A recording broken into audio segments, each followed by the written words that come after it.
দর্শক আসসালামু আলাইকুম, যে যেখান থেকে দেখছেন সবাইকে জানাই সাদরে অভ্যর্থনা। আজকে আমরা আসছি এই যে তিস্তা পাড়ে চরের মধ্যে, এই যে কৃষকরা যে একটা বার্ষিক ফসল ফলায় সরষা, এবং সরষার ফুল দেখতে হলুদ এবং খুবই সুন্দর।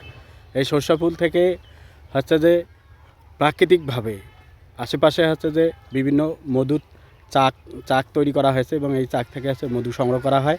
এবং এইগুলো হচ্ছে যে একবারেই ফসল হয়, মানে খুবই নিচু জায়গা এই চরের মধ্যে। এবং এই ফসলগুলো হচ্ছে ব্যাপক, সবচেয়ে বেশি হচ্ছে যে এখানকার এই যে ন্যাচারাল যে সৌন্দর্য দেখার জন্য দূর দূরান্ত থেকে লোকজন হচ্ছে এই সরষা খেতে ভিড় করে। এবং এখানে চাষিরা হচ্ছে যে সরষা চাষাবাদ করে স্বাবলম্বী। এবং আরেকটা ক্ষেত্রে আমরা দেখতে পাচ্ছি যে বাংলাদেশে এইভাবে ব্যাপক সরষার চাষাবাদ করা যদি হয়, তাহলে বাইরের দেশ থেকে আমাদের বেশি করে তেল আমদানি করতে হবে না।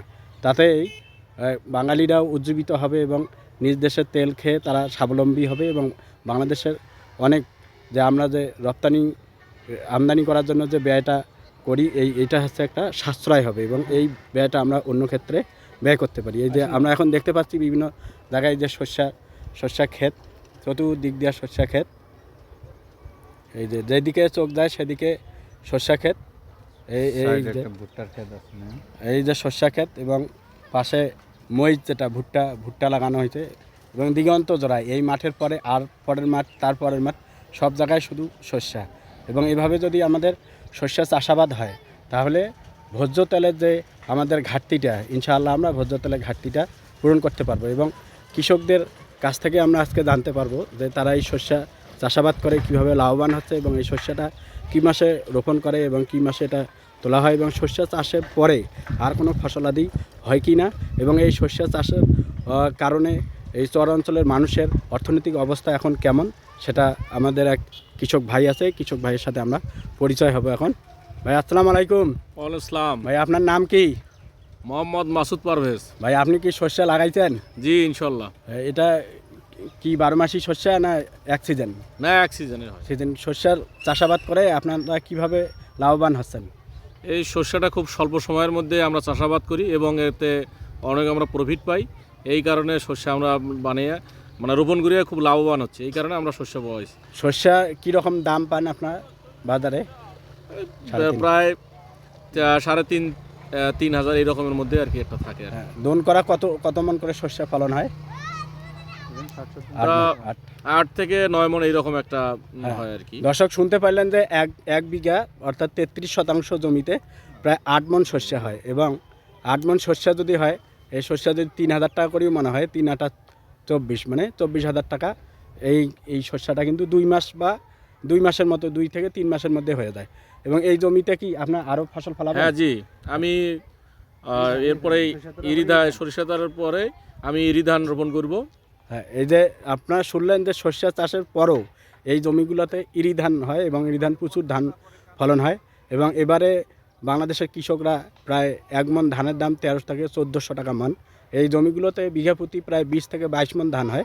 এবং এই জমিগুলোতে যে বর্ষাকাল অর্থাৎ এক সিজন যেহেতু ফসল ফলে, এই জন্য তারা হচ্ছে এই ফসল শস্য এবং ধান দিয়েই তাদের বাকি দিনগুলো স্বাচ্ছন্দ্যে কাটে। এবং তাদের বাচ্চা কাচ্চাদের এই পড়ালেখার ব্যয়, সংসারের খরচ সব কিছু হচ্ছে এই এক খন্দা, এটাকে বলা হয় এক খন্দা আবাদের উপরে ডিপেন্ড করে। তারপরেও হচ্ছে যে এই যে শস্যের যে চাষাবাদ করে যে কৃষকদের যে এখন আমূল পরিবর্তন হয়েছে, তাদের অর্থনৈতিক অবস্থার যে উন্নতি হয়েছে, এটা যদি আমরা আরও কৃষি গবেষণা ইনস্টিটিউট যদি এই শস্যের জাতটা সংকরায়ন করে, আরও উন্নত জাতের বীজ, যেমন এটাতে হচ্ছে বাড়ি 8 শস্য লাগানো হয়েছে, আরও যদি উন্নত জাতের বীজ বপন করা হয়, তাহলে হচ্ছে যে আরও ব্যাপক হচ্ছে যে শস্য পাওয়া যাবে। এবং এই শস্যটার তেল যেটা আমরা খাঁটি সরিষার তেল, অর্থাৎ একবারে আছে নির্ভেজাল তেল পাওয়া যায়, এবং এই তেলটা খাইলে শরীরে কোনো সমস্যা হয় না। চাচা আপনার নাম কি? মোহাম্মদ হাসান আলী। আপনি সরষা বুনছেন? বুনছি। কত বিঘা? 1.5 বিঘা। এই সরষা কি রকম ফলন হয়? সর্ষে তো কোনো বছর 8 মন 10 মন 9 মন হয় হ্যাঁ। এবার ধান কিরম আপনার কি জাতের শস্য বুনছেন? এই এলেই বাড়ি আট, এটা বাড়ি আট। নাম মানে কি হ্যাঁ বাড়ি আট, বাড়ি আট জাতের শস্য। এবং আপনার শস্যের পর কি কি বুনবেন? ধান গাছ ধান, ইরি ধান। এরি ধান ইরি ধান বিঘা প্রতি কত মন হয়? 35-36 বিঘা প্রতি 35-36 মন ধান। এতে আপনাদের পরিবার স্বাচ্ছন্দ্যে চলছে তো? হ্যাঁ হ্যাঁ, হ্যাঁ আপনার আবাদ করে কি লাভবান হচ্ছেন? লাভবানিত হ্যাঁ। আমার না হলে তো হ্যাঁ, বসে এই যে তিস্তাপাড়ের মানুষ আছে এই চরের মধ্যে আবাদ করেও ফসল ফলেও হচ্ছে অনেক বেশি লাভবান আছে। এজন্য কৃষি সম্প্রসারণ অধিদপ্তরের যারা দায়িত্বপ্রাপ্ত আছেন তাদেরকে আমি অনুরোধ জানাই যাতে কৃষকদের সাথে যথাযথভাবে যোগাযোগ করা হয় এবং এই কৃষকদের বিনামূল্যে সার, বীজ এবং কীটনাশক দিয়ে যদি সহযোগিতা করা হয় এবং তাদেরকে হচ্ছে সঠিক তথ্য দেওয়া হয়, তাহলে কৃষক যারা আছেন তারা হচ্ছে স্বাবলম্বী হবেন এবং বাংলাদেশ স্বাবলম্বী হবে ইনশাআল্লাহ। বাংলাদেশ আর অন্য দেশ থেকে তেল আমদানি করতে হবে না, এই তেল দিয়ে আমাদের সারা বছর চলে যাবে ইনশাআল্লাহ। ধন্যবাদ, আবার দেখা হবে পরের কোনো ভিডিওতে।